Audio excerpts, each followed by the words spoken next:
Hey guys, it's me, Mr. 250, and welcome back to Steins Gate Zero. I was told there's fan service in this episode. Yay.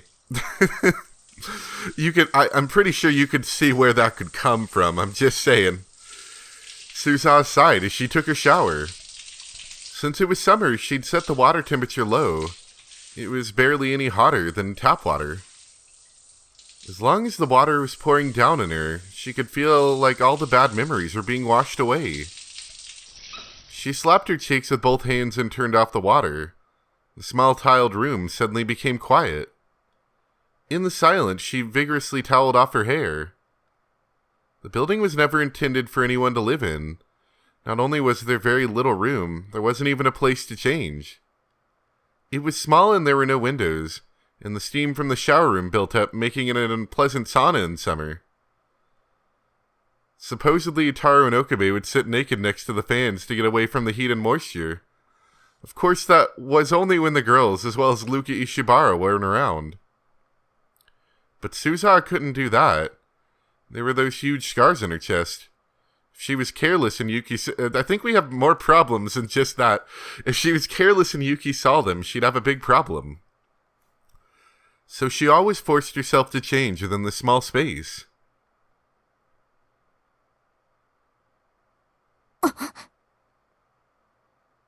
The second she left the shower room, she realized something was wrong.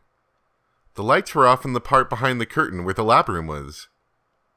She was sure she left all the lab lights on when she'd gone to take a shower. She didn't remember turning them off.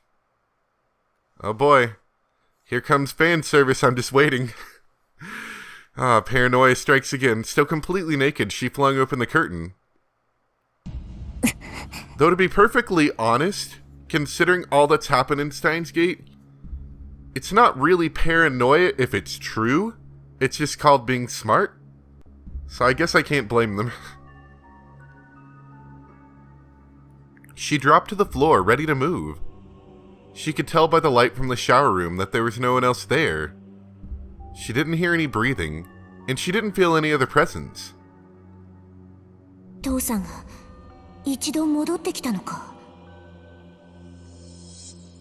And when he'd left, he'd turned off the lights? No, that couldn't be right. She looked around the room and saw that things had been moved in a way that an amateur wouldn't be able to notice. Itaru's computer desk, the sofa area, bookshelves, even the mini-kitchen. Someone had gone through them all. From the look of it, the same was probably true of the development room. Suza glanced over all the areas where she kept her guns. The closest was the sofa that she used as a bed. She wanted to have one easily available if she was attacked while she slept, so she'd cut out the back of one of the sofa's cushions and hidden a suppressed semi-automatic pistol in it. It was just a .32 caliber for self-defense, so it wouldn't do much damage unless you had good aim. But it was small and relatively quiet, which made it the best choice for a place like this. Suza tensed all of her muscles, coiling like a spring, and slowly moved towards the sofa without making a sound. As she did, she tried to notice any changes in the surrounding area. There was a small sound in the development room. It was a tiny, tiny creaking in the floor, which you'd usually pay no mind. But that was more than enough for Suza. In an instant, she moved from quiet to action. She'd cleared the distance to the sofa in an instant and quickly drew her gun. She held it ready and slipped into the shadow of the refrigerator. From this position, she could barely see into the development room.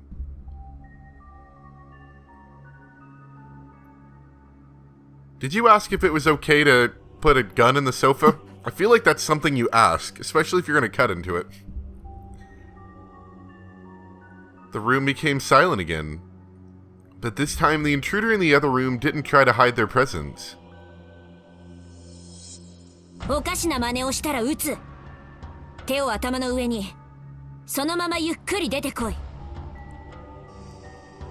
Suza threatened the intruder in a low voice. but the intruders seemed completely unconcerned as they exposed themselves to Suza's gaze.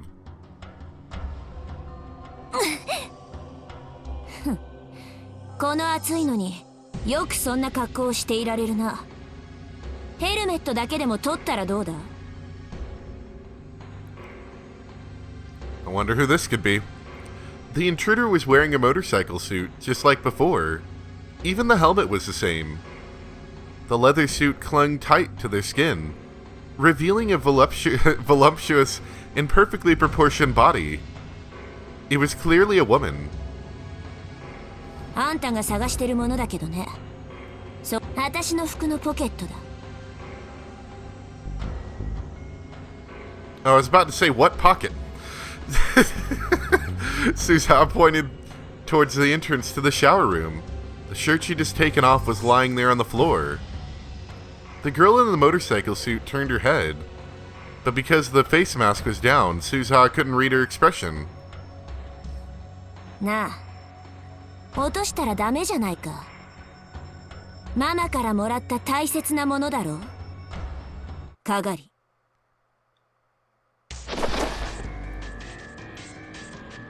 Yeah, I thought it might have been Kagari, and it seems like we might be right if she's moving that fast. The second she spoke, Kagari Shina was the first to move. She drew a deglossed military knife that she must have been hiding behind her back, and closed the gap between herself and Suza in an instant. Suza pointed the gun at her legs and pulled the trigger, carefully aiming away from her vitals. She heard the small pop of a suppressed .32 and saw Kagari lose her balance and fall. Or she thought she did, but it was a feint.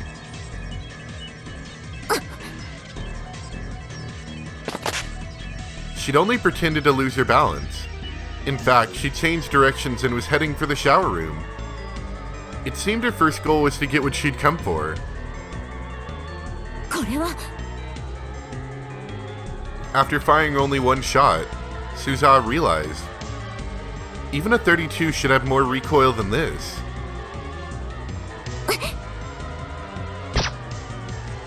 She fired again, but Kagari didn't flinch for even a moment.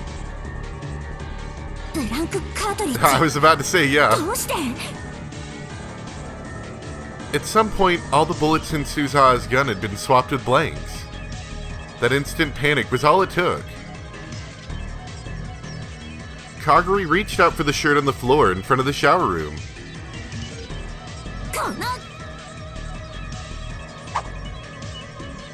Suza gave up on firing and flung the gun at Kagari. There was a dull thud as the hard barrel slammed into her neck. Caught off balance, she staggered before she could grasp the shirt. Well, it says Kagari, so I'd be one to believe that that might in fact be Kagari. She could hear Kagari's voice for the first time from within the helmet. Suza jumped. Of course, now that I say that, Steins Gate has, in fact, in the past, only told you their name as far as the character knew. Like, I remember particularly funny instances in the first game where Okabe would give them a name that was basically describing them. It'd be like I think we saw, like, girl with the long hair, and it came up with some, like, absurdly long names in the last game, I remember. She kicked the off-balance Kagari as hard as she could with her toned, muscled legs. This was no time to hold back.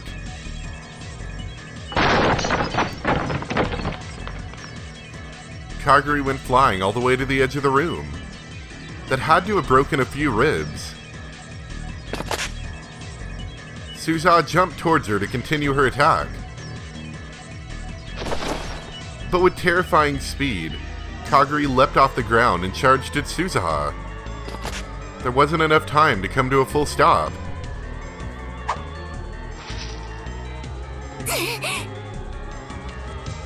The sharp blade swept by mere centimeters from her exposed abdomen.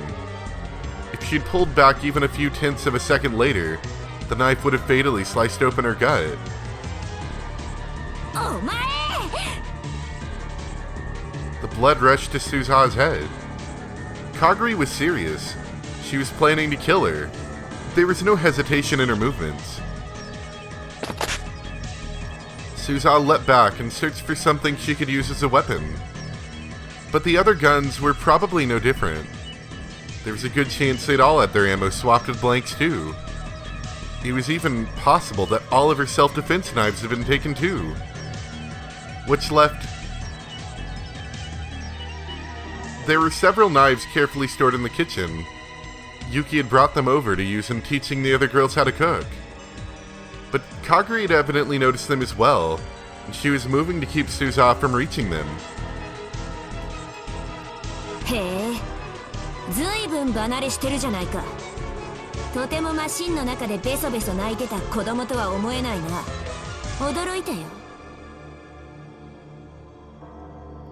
Suza kept her distance from Kaguri as she slowly moved along the wall. Her competitive drive burned even brighter as she tried to come up with a way to overcome her disadvantage. ほら、カガリ、これだろ。She picked up her shirt from in front of the shower room and took the green keychain out of its pockets. Yeah, that's probably Kaguri. どうした？取りに来なよ。Her fingers moved as if to crush it. She could see Kaguri twitch. For the first time, she could detect a hint of emotion beyond the helmet. And in an instant, she threw it at Kaguri's stomach. The keychain flew in a slow arc, like she was tossing it to a friend. If something they loved was thrown like that, even the fiercest warrior would instinctively reach out both hands to grab it. Kaguri was no exception. She carefully held her mother's memento in both her empty left hand and the right hand that still clutched the knife.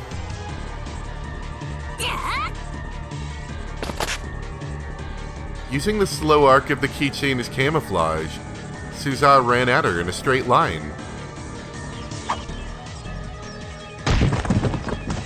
Her right fist connected hard with Kaguri's stomach. Then her left arm smashed Kaguri's head to the side.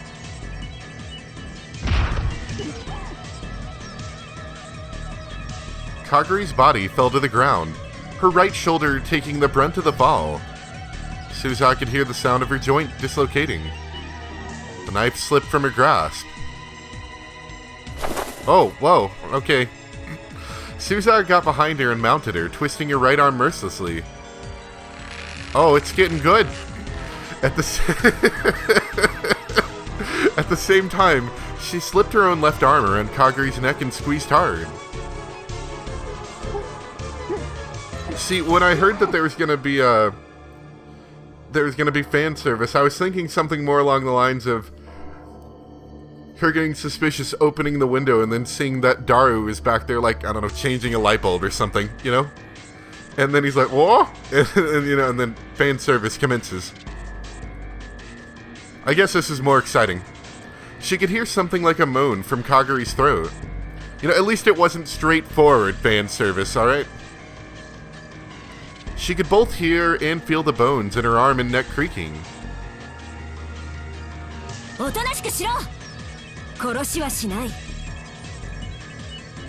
Kaguri picked up the knife on the floor with her left hand, and once again tried to use it on Suza.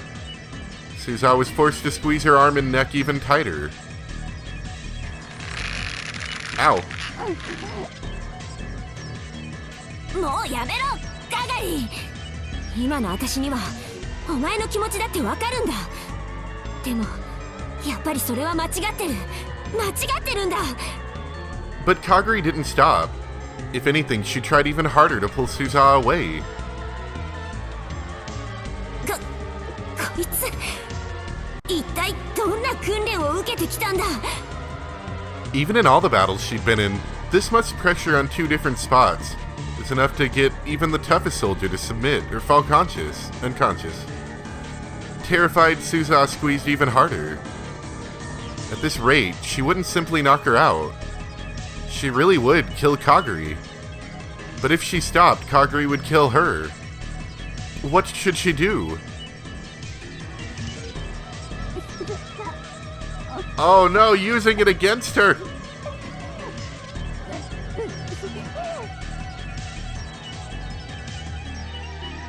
And then she heard a sad, weak voice from inside the helmet. It startled her, and she relaxed both her arms. But that was just what Kaguri had hoped for. The knife came very close to cutting Suza's left arm. When she let go to dodge it, Kaguri shook her off and kicked at her hips with both legs.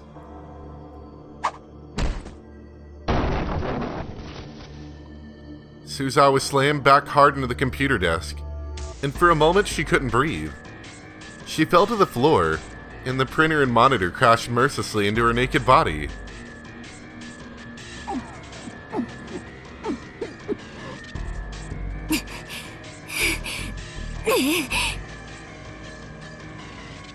She forced herself to stand up, gasping hard as she did so. Kaguri's breathing was heavy, too. Her right arm was pointed in an impossible direction and hanging limp. She wouldn't be able to use it for a while, probably. But her left arm was still holding the knife. お前、随分と汚い真似まで覚えたんだな。Suza glared at Kaguri's face. Not that she could see what it looked like behind that helmet.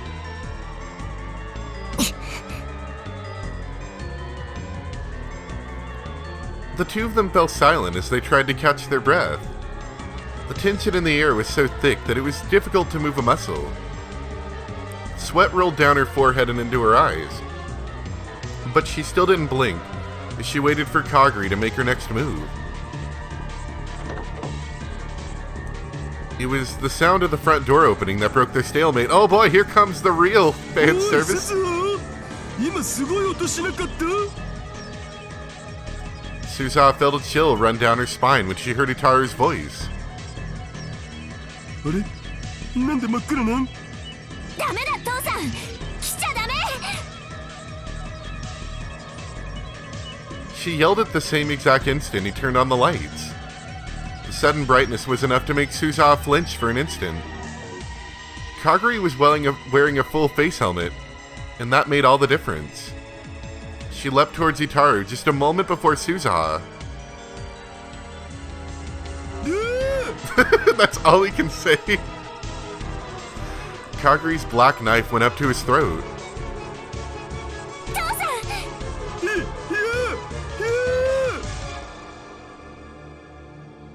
Kaguri spun around behind him, using Itaru's huge body as a shield.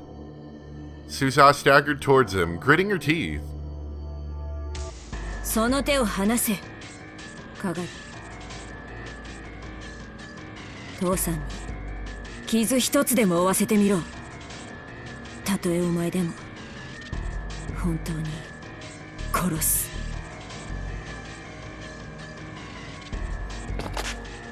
But Kaguri remained silent as she headed outside the door with her hostage. And then in the next moment, she shoved him forward. This big dopey... Itaru lost his balance and fell towards Suzaha. Suzaha fell to the ground underneath his weight. Itaru just barely managed to support himself with his arms and legs to keep from crushing her. Suzaha tried to shove him off, using a little more force than she may have intended.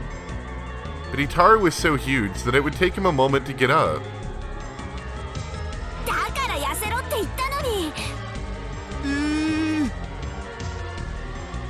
She was getting away. She somehow managed to crawl out from under him and quickly tried to follow after Kaguri.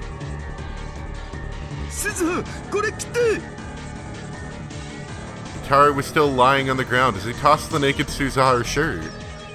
She grabbed it and quickly put it on, then ran outside.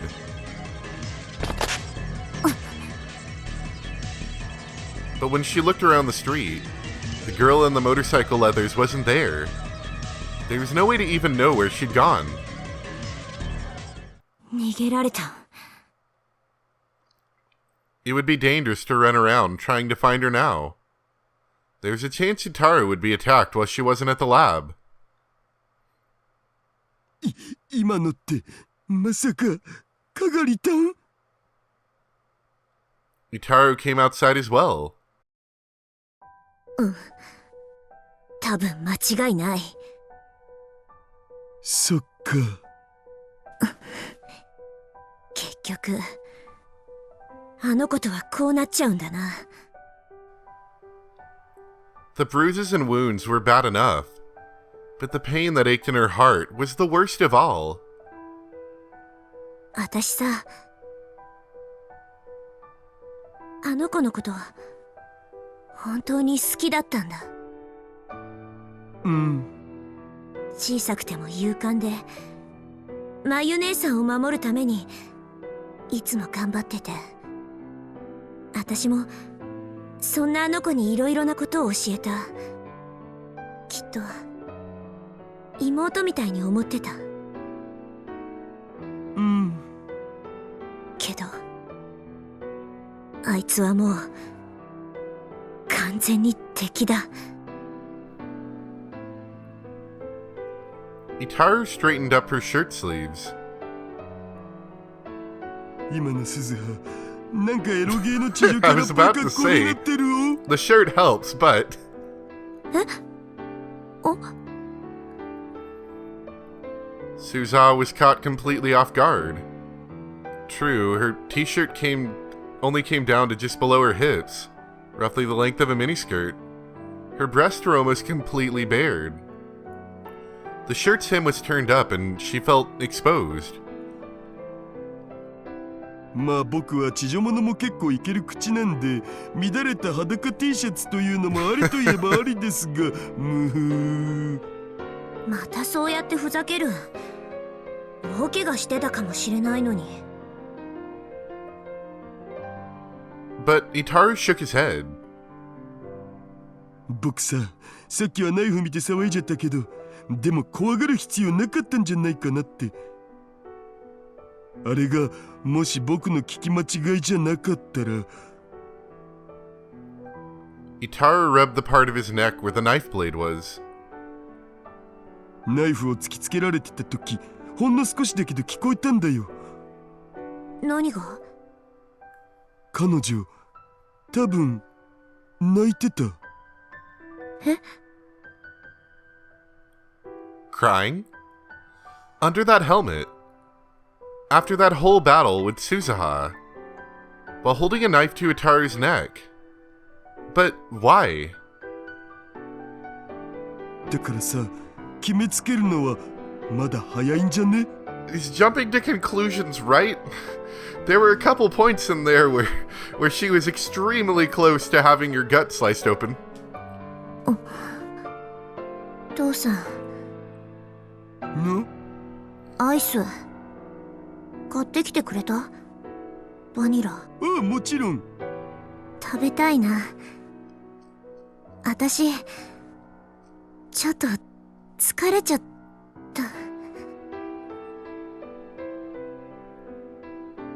And then she almost fell forward. で、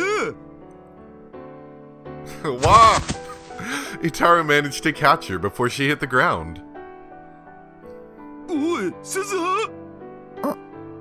ごめん、平気。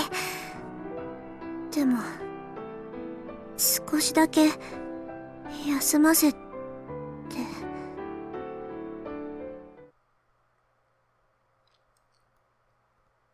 That was all she had the energy to say.